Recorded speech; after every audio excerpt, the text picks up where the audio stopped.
Welcome. Because of this thing called the coronavirus or COVID-19, we didn't get together last Sunday for worship, and we won't be for a few more weeks, at least until Palm Sunday. Our Bishop, Reverend Beard, has instructed all the churches in our conference to suspend all in-person worship services to comply with the recommendations of our elected leaders. But it's my hope that in the meantime we can connect with God and connect with one another by phone, online, in writing, somehow. Thanks for listening in as I experiment with this new way of connecting with you. My plan is to create a couple of videos each week and post them on YouTube. I'll send you links. I'll let you know when they're out there. On Sundays, I'll share a weekly worship service and message from our Bishop, Reverend Beard. They're putting those together at a conference level. I plan to get into a rhythm of posting these things and communicating with you, but the timing is still being sorted out. For today, let me share some things from the series based on Adam Hamilton's book, The Walk. A few weeks ago, I started the series. In each chapter, Reverend Hamilton discusses one thing that should be a part of every Christian's life as they walk with Jesus, as in the song, Just a Closer Walk with Thee. In the first chapter, the subject was worship, and it seems timely. We typically think about worship as getting together for church on the Sunday morning, the big event of the week for us Christians. It's a timely topic since we can't meet as usual now. Can I suggest that worship doesn't require everyone being at the same place at the same time? We assume that's the way it is, but my hope is that we can learn to worship without a crowd, or we can be a crowd without physically being in the same room at the same time. For a while, could we all, at least those of us with internet access, use the same material for our individual worship, for our daily devotion each day?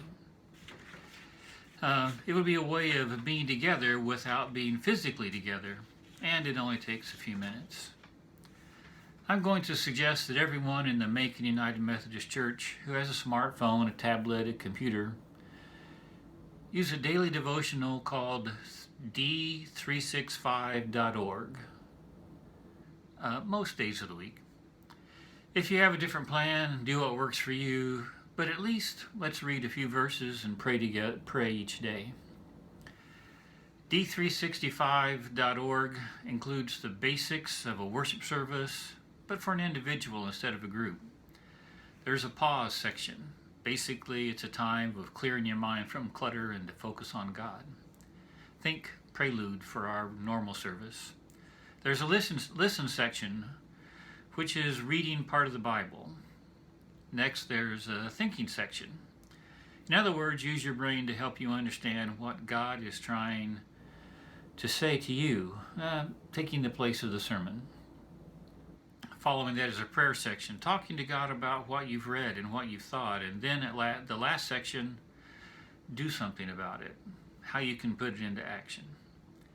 Just type d365.org into your internet browser and press enter. You'll get right there. It's new every day. Just tap or click on one of the circles for each section in order.